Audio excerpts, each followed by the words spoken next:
Meu nome é Bárbara Niedermayer E eu sou Laís Ergensen. e essa é mais uma edição do podcast do Caderno 2. Hoje vamos conversar com Caio Ritter sobre seu trabalho como escritor infanto-juvenil e sobre a sua participação na 66ª Feira do Livro de Porto Alegre. A tradicional Feira do Livro de Porto Alegre chegou ao fim. As atrações, que duraram pouco mais de 2 semanas, entre os dias 30 de outubro e 15 de novembro, deixaram aprendizados tanto para quem é autor quanto para quem é espectador, nesse novo contato com a realização de eventos online. Todas as atrações da feira ficaram gravadas e ainda podem ser conferidas em qualquer momento nas redes sociais.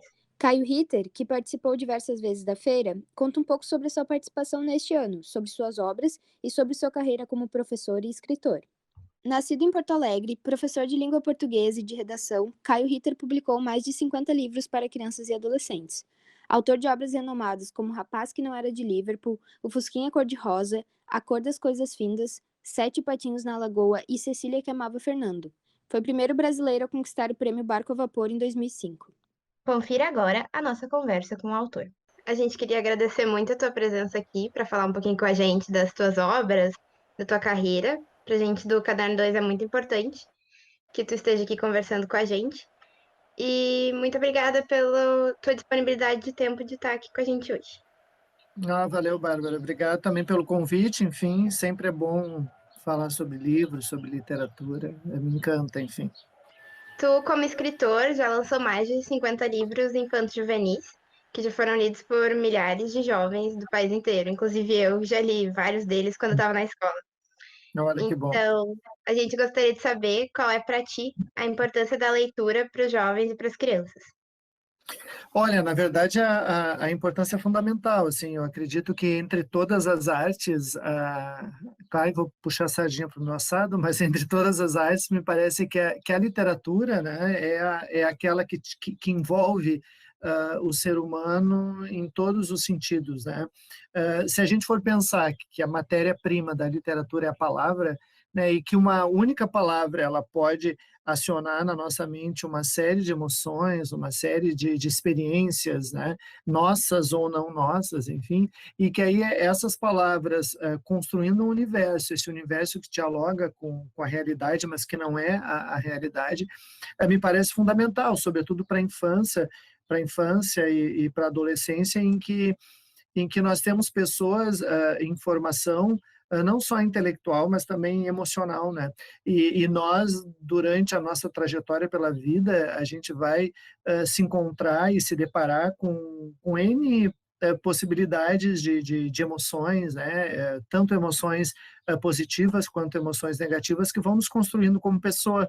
Então, a literatura, a arte como um todo, mas a literatura sobretudo, por mergulhar em dores, em experiências, em emoções, ela vai possibilitar que a criança, o jovem e até mesmo o adulto, ele possa experimentar essas emoções antes de encontrá-las na sua vida, né? Aquela história assim, se uma criança, por exemplo, ler textos em que o personagem vai estar experimentando uma situação de morte, por exemplo, essa criança que, seguindo a biologia da vida, ela vai perder seus pais, né, primeiro, e pode perder alguém antes, inclusive, dos pais, um animal de estimação pelo qual ela tem muito afeto, né, quando ela tiver lido já sobre e tiver experimentado a dor da perda, embora ficcional, né, ela está, de alguma forma, se preparando internamente para enfrentar essas dores, essas perdas, que ela vai ter. Isso, claro, tudo no nível do inconsciente, nada racional, né? Então, me parece que a literatura é de fundamental importância. Bem isso de tu ir experimentando ser gente a partir das experiências ficcionais, né? Dos personagens das histórias com as quais tu vai te encontrar.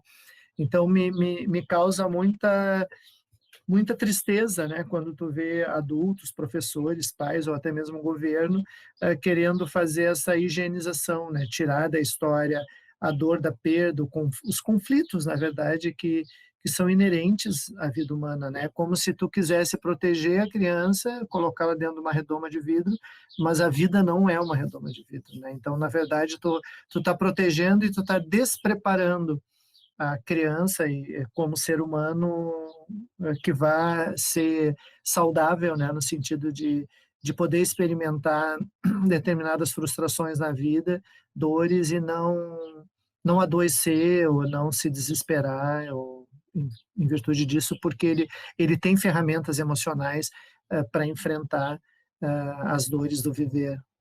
E tu acha que escrever para esse público que é um público mais jovem seja mais difícil que escrever para adultos, que são um público mais exigente? Eu acho que o jovem e a criança, eles são mais, eu não sei se mais exigentes, mas eles são mais sinceros, assim, no sentido de mergulharem na história ou não, né? Então, e nos contatos que eu tenho em escolas, eles também são sinceros no sentido de dizer se eles curtiram, se eles não curtiram, o que eles gostariam que ocorresse com o personagem, né? E eu normalmente eu ouço um pouco isso em relação aos meus finais, né? Sobretudo quando eu escrevo para adolescência, porque eu entendo sempre a vida como algo que é um fazer constante, né? Então a minha literatura, sobretudo quando eu escrevo para adolescência, ela não vai ter os pontos, os pingos todos nos is, os seus pontos finais, né? Aquele final harmonizador em que tudo é colocado no seu devido lugar, né? Eu me interessa a um determinado momento da vida do personagem, e é esse determinado momento que eu vou enfocar. E eu costumo dizer sempre para eles, a vida segue, assim como a nossa vida vai seguir depois desse nosso encontro aqui, a vida do personagem segue, né? Eu quis contar um pedaço da vida dele que me interessava, né? Eu não gosto de ler, e eu acho que todo escritor escreve o que ele gosta de ler, né? Eu não gosto de ler esses livros que tudo é fechadinho, filmes e tal, né? Que tudo fecha como se a vida fosse harmônica, né? E não é, enfim. Nós aqui do Caderno 2 somos jornalistas em formação, né? Da URGS. E a gente descobriu que tu é formado em jornalismo também, né? Além de ser doutor em letras, né? De que forma a tua formação como jornalista interfere no teu trabalho como escritor? Tu sabe que eu costumo sempre dizer que eu sou um jornalista formado, né? Eu não sou um jornalista profissional. Eu, na verdade, me atraí pelo jornalismo pela questão da palavra, né? Eu sou uma pessoa eu sou apaixonado pela palavra. Eu acho que a palavra ela é a construtora de tudo. Ela é a construtora da vida como um todo, né? Ou seja, sem as palavras nós não somos nada. Né? E é pela palavra que nós nos identificamos, né? Quer dizer, vocês passam a existir para mim no momento que vocês têm um nome, né? E aí vocês existem de verdade, né? Então eu fui para o jornalismo porque eu queria ser escritor, né? Então como eu tinha essa meta da vida de ser escritor e tal, eu pensei, a melhor formação para quem quer ser escritor me parece que é trabalhar com escrita, e a primeira coisa que eu pensei foi jornalismo, né? Me conta essa tua experiência como professor em sala de aula com os teus alunos, serve de alguma forma de referência para a criação dos teus personagens? Com certeza, tu sabe que eu comecei a escrever para jovens a partir de um convite, de uma provocação, não foi bem um convite, uma provocação de um editor, era praticamente a única editora que eu publicava na época, e ele me disse isso, eu tinha livros para infância e já tinha um livro de contos para adultos, e ele me disse um dia que eu tinha diante de mim, todo ano, 150 novos personagens, e eu estava dispensando isso, né? Por que eu não escrevia para esse público? Né? E claro que a editora tinha interesse de eu ter várias faixas etárias livros, porque fica muito mais fácil para a editora de fazer adoção nas escolas e tal, né? Porque aí tu vai um escritor e dá conta de todos os alunos. Mas eu me senti provocado, e aí eu escrevi um livro chamado A Cor das Coisas Findas, e foi meu primeiro livro para jovens, e foi a primeira vez que eu recebi um prêmio literário. Eu ganhei o prêmio Açorianos, que na época era praticamente o único prêmio que a gente tinha aqui no Rio Grande do Sul. Hoje já surgiram outros prêmios bem mais significativos o Prêmio Açorianos, com uma amplitude maior, uma amplitude de Rio Grande do Sul. O Açorianos era mais Porto Alegre e tal. Ele permanece ainda hoje. E aí eu ganhei o prêmio como melhor livro juvenil, A Cor das Coisas Findas ganhou, né? E aí eu pensei, poxa, eu escrevia para criança, escrevia para adulto, eu nunca ganhei prêmio, agora eu escrevo um livro para adolescente, aí eu ganhei prêmio, de repente eu sei escrever para adolescentes. E aí já produzi um segundo livro, e na verdade a minha carreira teve um boom bem grande, assim, quando eu ganhei um prêmio em São Paulo. Eu sou o primeiro brasileiro a ganhar esse prêmio, chamado Prêmio Barco a Vapor, que é dado todo ano por uma editora espanhola que veio para o Brasil em 2005 e fez esse concurso que existe até hoje. E eu ganhei com o livro O Rapaz que Não Era de Liverpool. E a partir dali, sim, aí minha carreira começou a acontecer também fora do Rio Grande do Sul, né?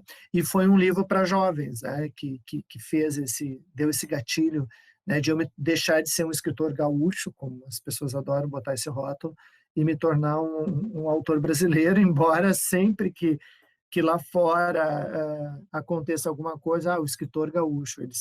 Para mineiro e para gaúcho, eles adoram botar, não sei porquê, eles adoram botar esse adjetivo aí. E sim, eu acho que eu me afastar da sala de aula seria, de alguma forma, eu me afastar também desse universo adolescente que me encanta e me provoca e ainda me atiça como escritor, né? Eu acho que a adolescência é um universo muito rico para suscitar personagens, né? As minhas filhas já cresceram, já estão adultas, né? A minha adolescência cada vez ela é mais distante, né? Então a sala de aula acaba me munindo dessa bagagem, desse contato, né, com o público para o qual eu escrevo.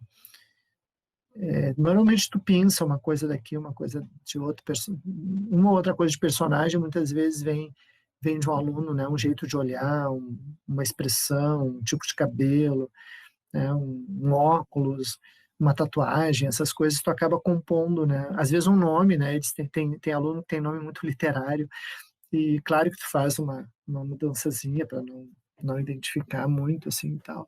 Embora eu goste de fazer também homenagens, né? Então eu tenho ex-alunos que são nome de personagens meus, eu tenho amigos, né? E tem alguns que eles inspiram personagens e tem outros que são eles mesmos, né? A pessoa está lá com o nome dela, com o estilo dela, com o jeito dela, vivendo uma aventura que ela não viveu. Isso eu gosto de flertar com a verdade, assim, né? Acho que é interessante testar esses limites, né, entre realidade e ficção. Caio, deixa eu te perguntar uma coisa. Tu não gosta muito que te chamem de escritor gaúcho? Tu acha que restringe o reconhecimento do teu trabalho? Não, eu acho que não é que eu não goste, mas eu acho que não tem porquê, né? Tu é um escritor brasileiro, né? Independente de tu estar no Rio Grande do Sul ou tu estar em São Paulo, dificilmente os autores de São Paulo, do Rio, dificilmente tu ouve dizer, a autora carioca fulana de tal, o autor paulistano ou paulista fulano de tal. Agora, os mineiros normalmente dizem, o fulano, escritor mineiro, né? Eu não sei se isso é valor ou se é demérito. Eu não consegui entender muito bem ainda, né, o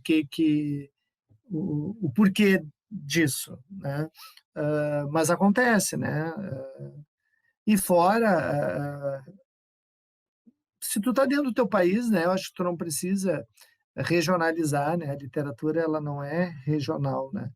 Ela é uma literatura que vai refletir, enfim, o ser, estar no mundo de um cidadão brasileiro, independente se ele mora na Bahia, se ele mora no Acre. Claro que uma ou outra peculiaridade, às vezes regional, ela vem, né, no livro. Eu tenho alguns elementos que eu uso, que são regionais. Por exemplo, os meus personagens, né, a Bárbara, que já leu, normalmente eu uso "bah", né, o meu personagem vai dizer "bah", não sei o que, não sei o que. Eu não uso "tu", raramente uso "tu foi", né, porque é uma marca mais Porto Alegre, grande Porto Alegre e tal, mas um ou outro personagem eu acabo usando, assim, mas não é algo muito comum, né, como outros autores fazem, e aí também pensando nessa possibilidade da literatura, da minha literatura e adiante, né? Mas sempre quando eu penso uma cidade, por exemplo, se eu estiver escrevendo uma história para jovens, eu não disser qual é a cidade, é Porto Alegre, né? Tranquilo. Se eu não criar uma cidade fictícia, se eu não usar uma cidade real, eu já escrevi uma história que se passa em Viamão, uma história que se passa em Alvorada, aí está bem definido lá a geografia de Viamão, a geografia de Alvorada, porque são cidades que existem, né? E quando eu não refiro, né, é Porto Alegre, na minha cabeça é Porto Alegre, né? Os meus personagens são sempre gremistas, enfim, faz parte, né, da construção, é o meu universo de vida, né? E exige um esforço menor, na verdade, né? Quando tu situa o teu personagem, os dramas que tu conta no ambiente em que tu vive, independente de tu definir ou não, para o escritor é um trabalho a menos, né? De tu ter que criar um universo, criar uma cidade, embora eu tenha textos, porque às vezes exige isso, né? Que aquela história para ser contada não pode ser em Porto Alegre, né? Não faria sentido ela acontecer em Porto Alegre. Então, ou ela acontece em outra cidade que exista, ou ela acontece em alguma cidade fictícia, assim, que não precisa necessariamente ter um nome, né? Falando um pouquinho, então, sobre a tua obra, Cecília que Amava Fernando, que é uma das obras que está exposta no site da feira, por que tu considera que essa seja uma leitura importante? Olha, tu sabe que Cecília foi um texto que me emocionou muito, assim, na escrita. Tem textos que emocionam mais, emocionam menos. Talvez pudesse dizer que é um livro de formação. Ele trata da morte também, né? Ele trata, sobretudo, da lealdade, que eu acho que é um tema que aparece muito no Cecília, mas ele fala de uma avó que está em processo de morte, né? Ela descobre um câncer terminal e ela tem um filho médico que é pai do menino que conta a história, e, e ela não quer passar por quimioterapia, ela não quer ficar detonada, ela quer morrer tranquilamente na casa dela, né? E esse neto, ele é um guri muito sensível que vai perceber que algo não está bem com a avó, e a avó acaba partilhando com ele essa dor e faz um acordo de lealdade com ele, ou seja, tu não conta para o teu pai, né? Porque senão teu pai vai querer que eu me trate, vai querer me levar para o hospital e eu não quero isso. E o Bernardo, ao mesmo tempo, ele vai sendo educado por essa avó, que ela vai deixar de herança para ele, é o amor pela poesia de Fernando Pessoa, por isso o título, né? Cecília que Amava Fernando. Então, durante o livro, tu, leitor, né, o leitor adolescente, ele vai também, de alguma forma, se educando na poesia do Fernando Pessoa. Então, um texto com várias referências intertextuais, que é algo que me agrada sempre. Eu sempre gosto que o meu livro possa ser uma ponte para outros livros, para outros autores, para outros produtos culturais. Então, eu sempre cito séries, música, filmes, peças de teatro. Isso sempre aparece às vezes de uma forma mais intensiva, às vezes como um elemento estrutural do texto, e às vezes não. No caso de Cecília que Amava Fernando, é um elemento estrutural, né? A avó vai educando o Bernardo para gostar da poesia do Fernando Pessoa e dos seus heterônimos e tal. E o livro vai discutir um pouquinho isso, né? Porque, na verdade, o Bernardo, um tempo antes, ele quebrou um acordo de lealdade com o melhor amigo, né? Ele desrespeitou um acordo de lealdade. E agora ele é confrontado de novo para ser leal, né? Então, ele entra numa crise muito grande, assim. Eu já fui desleal uma vez e estou colhendo os frutos dessa deslealdade.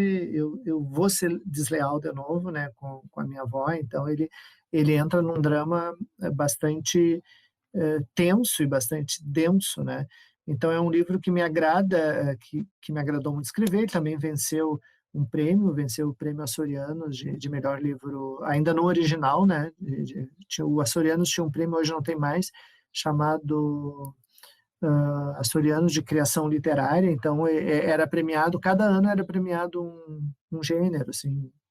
E aí o último ano foi literatura juvenil, e o Cecília ganhou esse prêmio, foi editado, a primeira edição foi pela Prefeitura de Porto Alegre, que fazia parte do prêmio, isso também, e agora ele é editado pela editora Edelbra, um projeto basicamente o mesmo, a gente conseguiu manter, porque o projeto é muito bonito e tal, conversa, dialoga muito com a história, né? Porque o Bernardo está no dilema também, o que eu vou ser, né?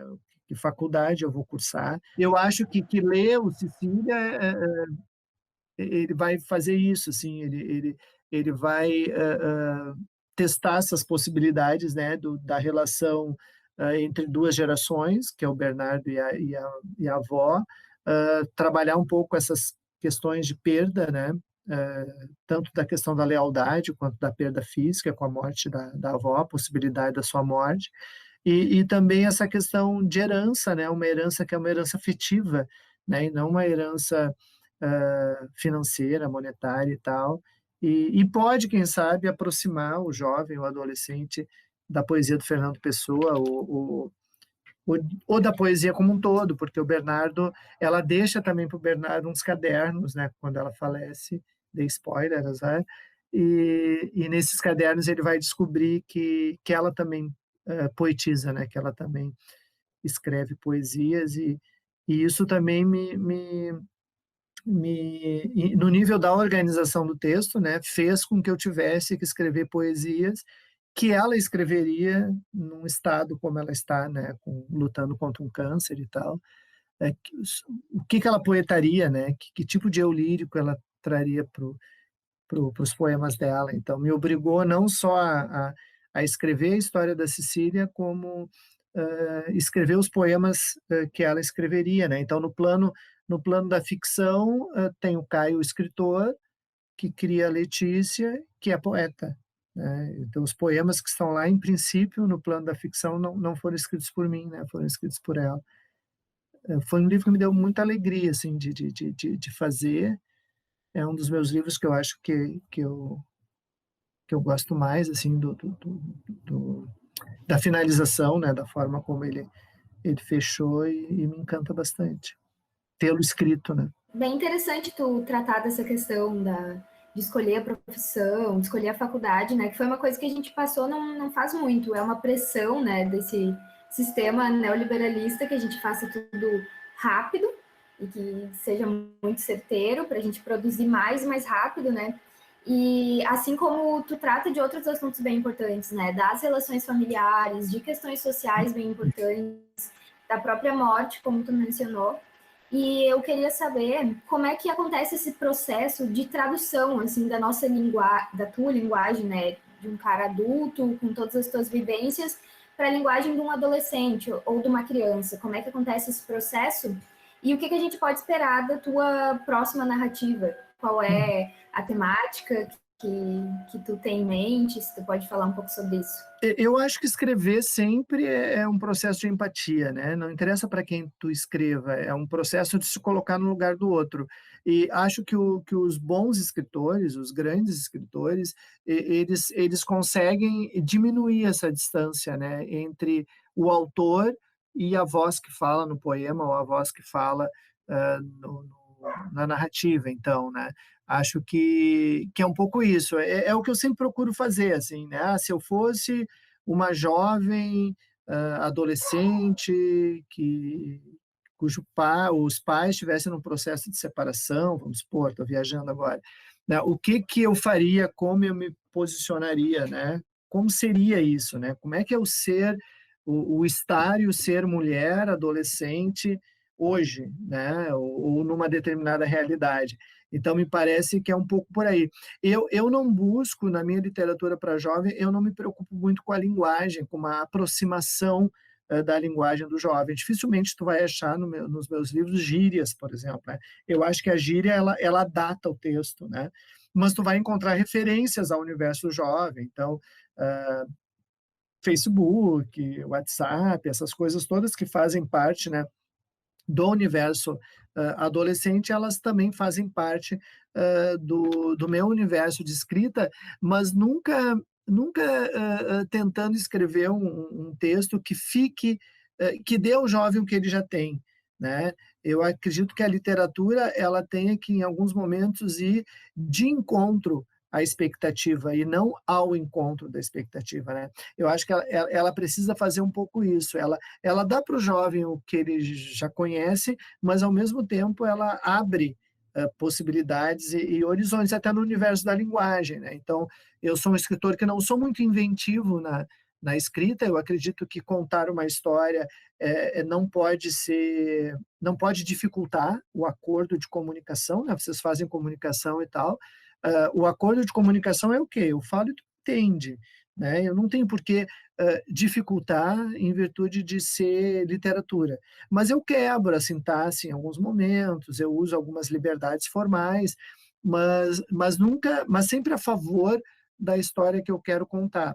E acredito que o que faça, muitas vezes, ter a sintonia com a criança ou com o adolescente é o respeito ao leitor, né? Eu acho que o escritor ele tem sempre que pensar, né? Que o seu texto ele tem que respeitar o leitor, ele não pode ser um texto presunçoso. Eu não posso achar que eu, como autor, tenha que colocar determinadas verdades morais, né? Eu não tô, a minha literatura ela não serve para educar, né? Educar no sentido postural, né? Ela serve para, se serve para alguma coisa, ela serve para formar, e formar no sentido de promover reflexão, né? O Horácio, um poeta latino muito antigo, né? Lá da época da Roma Antiga, ele dizia que o bom texto ele tem que ter duas funções, né?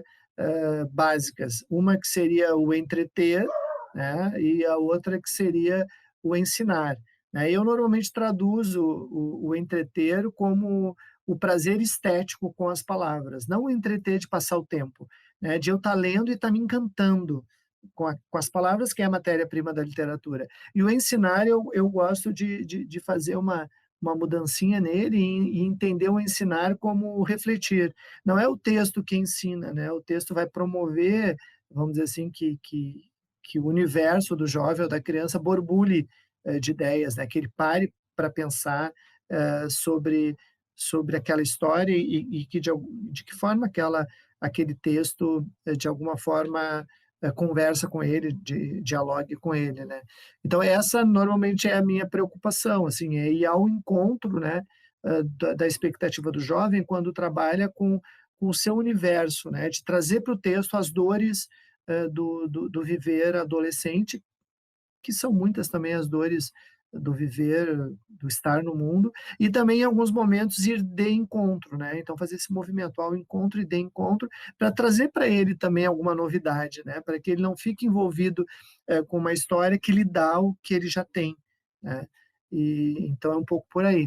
E atualmente planos aí para próximos textos. A pandemia suscitou um momento assim mais de criação. Eu acabei produzindo, na verdade, concluindo 2 textos que estavam meio parados, um para criança e um para infância e um para adolescência, e produzindo mais 3, 2 para infância e um para adolescência.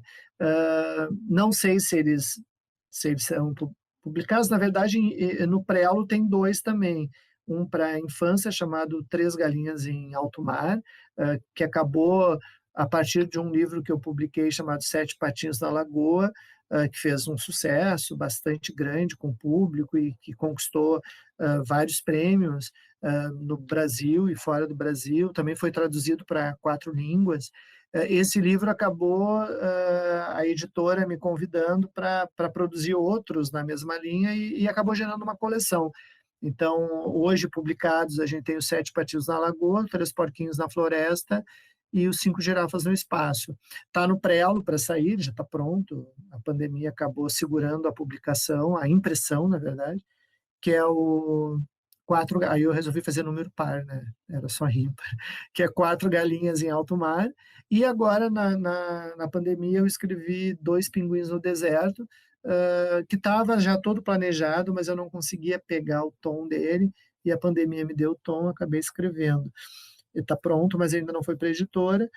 A convite de um pessoal da URGS, eu escrevi que eles queriam um livro com uma personagem surda. Diz que tem pouco isso na literatura para a infância. Eu escrevi Nina e o Silêncio, que é um livro que está em produção e tal. Depois do Nina e o Silêncio, uma editora me desafiou também se era possível contar uma história de uma criança aí meio à pandemia mesmo, né? Aí eu acabei escrevendo Lara e a Janela, que é a história de uma menina presa dentro de casa. Terminei de escrever um texto juvenil que eu tinha começado nas férias, e que foi um texto que a escrita foi bem diferente, assim, porque eu escrevi ele todo manuscrito, né? Fazia muito tempo que eu não escrevia um livro todo à mão. Eu senti necessidade de fazer isso, pelo tipo de história que eu ia contar. Eu achei que tinha que ser manuscrito. Depois é um trabalho desgraçado para digitar, né? Mas foi interessante fazer isso. Chamou O Sobrevivente. E eu sempre quis ter um título assim, eu acho muito legal, sabe? A Cama, A Velha, O Cachorro. E aí vai sair O Sobrevivente, né? Ele era um título para ser provisório, mas ele acabou ficando de fato, assim. Que é a história de um garoto chamado Francisco, um menino que perdeu a mãe quando tinha 9 anos e que vive com um tio. E aí ele começa uma sessão de terapia, né, para trabalhar um pouco essa ausência da mãe, que na adolescência acaba vindo, né? E o grande dilema dele é que ele não conheceu o pai, porque, na verdade, ele foi uma produção independente. A mãe resolveu ter um filho e teve um filho, e ele nunca sentiu falta de pai, mas aí a mãe morre, ele é criado pelo tio, e ele começa a pensar que, se a mãe tivesse viva, ele teria como resgatar a sua história e saber se esse pai sabe que é pai, se esse pai não sabe que é pai, se esse pai era uma pessoa aleatória que a mãe conheceu, se era uma pessoa com a qual ela tinha uma relação afetiva, se esse homem ainda está por aí, se esse homem tem filho, se ele tem irmão. Então ele não consegue resgatar a sua história porque a mãe morreu, e as pessoas que poderiam dar essas informações não têm essa informação para dar, né? Então o Francisco ele está meio envolvido com isso, e aí nas sessões de terapia ele vai discutindo essas questões. É um livro que ainda não enviei para editora nenhuma. Eu gosto de deixar o livro parado uns meses, né, depois que eu ponho o ponto final, e aí me ter um distanciamento, né? E eu acho que eu ainda não tenho muito distanciamento, porque eu falo do Francisco assim como se ele estivesse por aqui agora, e eu preciso me afastar dele um pouquinho para poder aí mergulhar na história dele e ser tipo um leitor que, isso aqui não está legal, isso aqui tem que mexer e tal.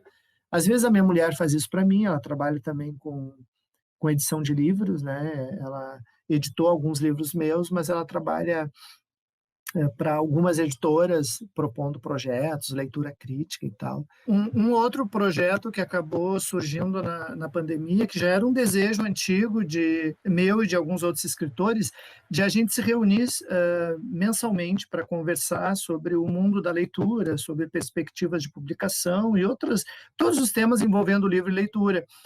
E aí logo depois veio a pandemia, e essa ideia morreu, enfim. Mas aí em abril a gente acabou retomando e montamos um grupo, então, que a gente deu o nome de 6+1, porque a ideia, nós somos 6, né? Somos 5 escritores, eu, o Christian Davi, o Antônio Schmineck, o Alexandre Brito e a Glaucia de Souza, e mais uma ilustradora, a Laura Castilho. Todos nós escrevemos para a infância e para a adolescência, né? Alguns até têm projetos para adultos também. E o +1 era porque a nossa ideia inicial era que a cada encontro mensal a gente convidaria um sétimo elemento para também arejar as nossas ideias e a gente não ficar sempre girando em torno dos mesmos pensamentos. Mas com a pandemia isso acabou não acontecendo e a gente começou a se reunir em abril virtualmente. E aí o encontro, que era para ser mensal, acabou se tornando semanal. Então, todas as terças-feiras, das 19 às 21, mais ou menos, a gente se encontra para trocar ideias. Uma vez por mês, a gente faz o 6+1. Até agora, na próxima terça, com o Roger Mello, escritor e ilustrador para a infância. Já fizemos de abril para cá, né, um encontro por mês. E aí abrimos também o 6+1, que aí é um encontro aberto, né? Então a gente decide um tema. O último foi ilustração para a infância. E aí a gente lança nas mídias e as pessoas que são afim acabam participando. Normalmente tem assim entre 50 e 80 pessoas participantes. Tu já participou várias vezes da Feira do Livro de Porto Alegre, né? Mas como que foi a participação nesse formato inusitado? Quais são os pontos positivos para ti desse novo formato e quais são os pontos negativos que tu sentiu na tua experiência?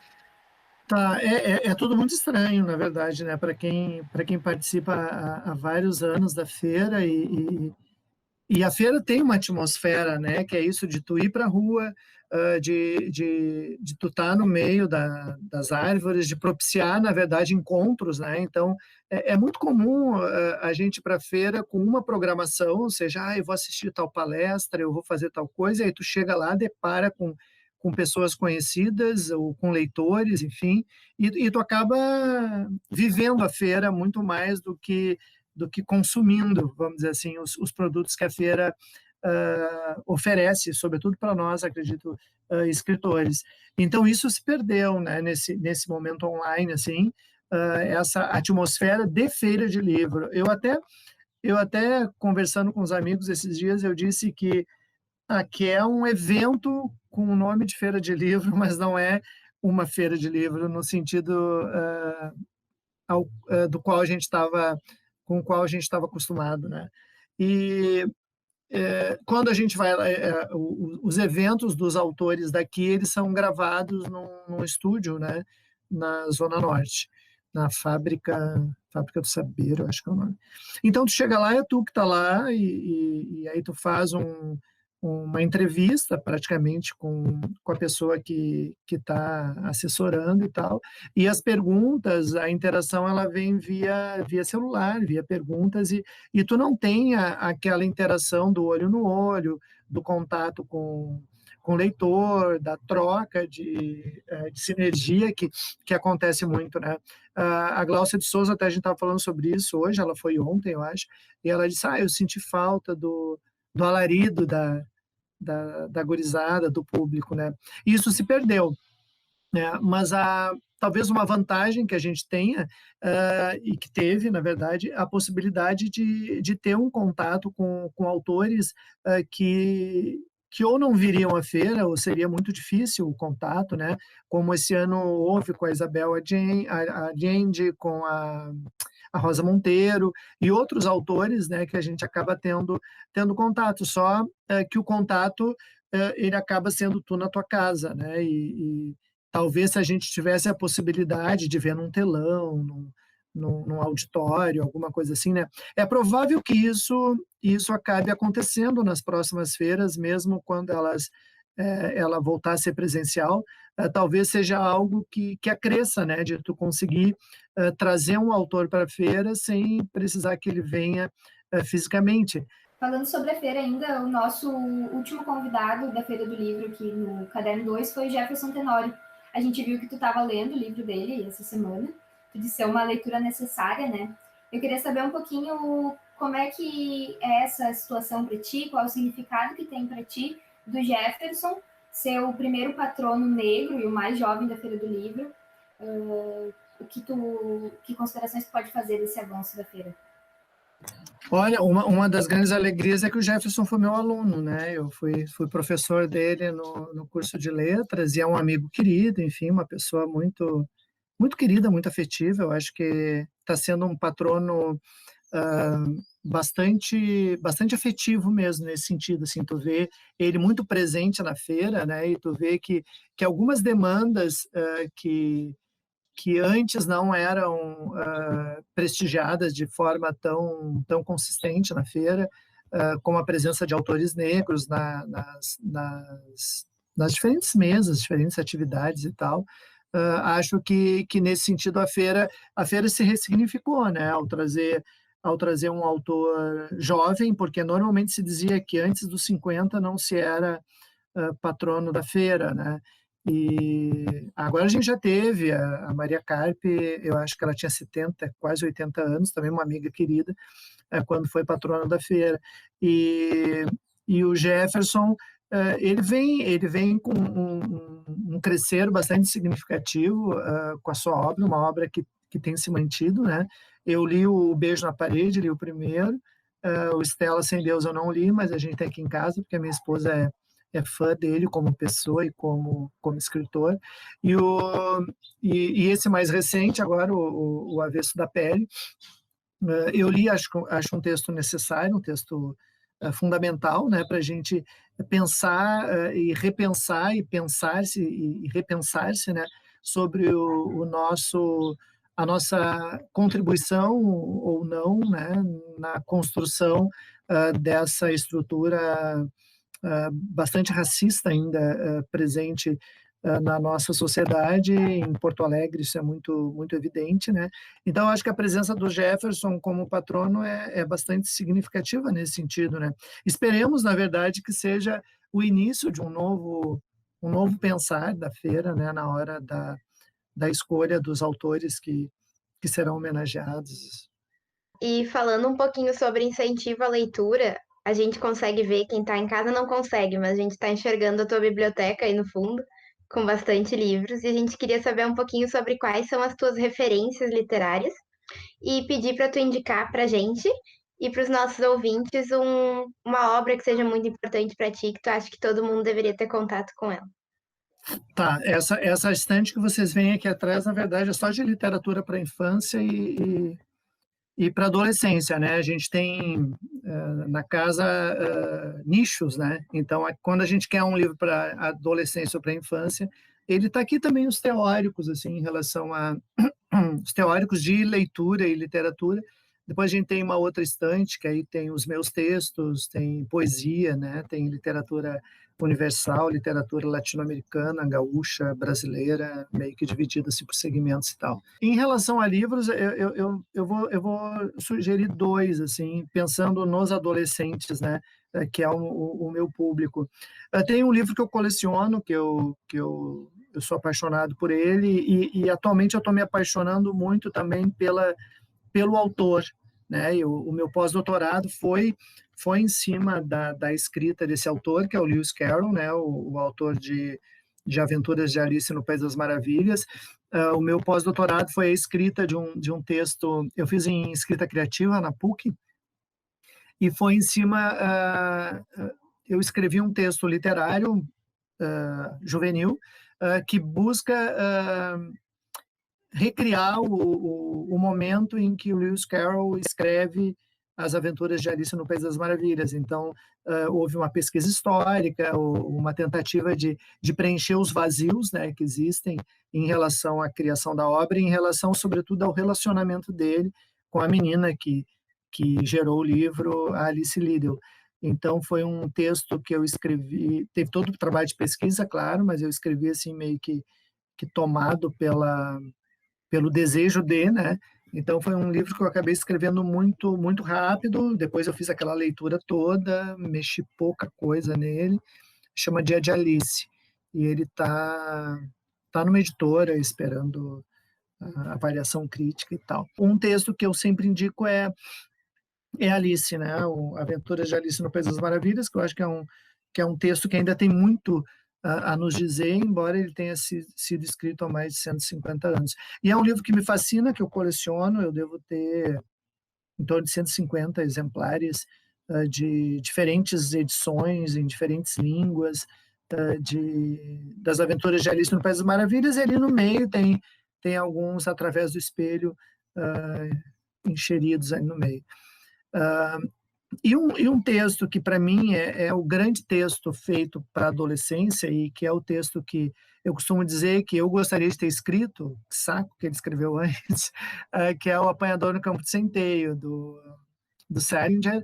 Para mim, é um dos grandes livros da literatura universal e em relação à representação do adolescente e dos conflitos, né, inerentes ao amadurecer. acredito que, pensando no público adolescente, esses 2 textos, com certeza, o Apanhador conversa muito mais com o adolescente do que Alice, embora eu ache que Alice é um livro para ser lido em todas as idades, né? Porque ele é um livro, ele é como uma cebola, o Alice, ele tem diversas camadas, né? Então, em diferentes momentos da tua vida, tu vai ter a possibilidade de lê-lo usando outras ferramentas, né, leitoras. Quando criança, normalmente a gente fica só com a aventura em si, né, com o universo maravilhoso, mas é um texto cheio de referências e de crítica à sociedade, à educação, ao poder. Ele tem muito que nos dizer sempre. Eu acho que dá para a gente encerrar, então. Muito de agradecer o tempo que disponibilizou para participar do nosso programa, te parabenizar pelas tuas obras e pelo reconhecimento que tu tem por elas. E muito obrigada pela tua presença aqui no podcast do Caderno 2. Valeu, Laís. Bom estar aqui com vocês, Laís e Bárbara. Oxalá esse podcast seja longo, longevo e que possa trazer mais e mais autores para conversar sobre o processo, sobre a leitura, sobre a escrita e quem sabe, né, que a gente possa, a partir daí, também ser uma semente de formação de novos e mais leitores.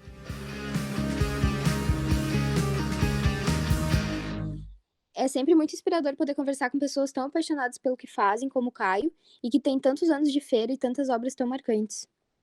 Eu acho que foi muito engrandecedor também. Eu lembro de ter contato com os livros do Caio na escola, e é muito legal ver que ele continua produzindo e ainda tão apaixonado pela literatura. Tanto para quem já acompanhou as produções dele, quanto para as próximas gerações que ainda vão acompanhar esse trabalho, o Caio ele serve de exemplo, mostrando que a literatura brasileira está sempre se reinventando. Com certeza. E este foi o episódio de hoje do Caderno 2. Nos siga nas redes sociais.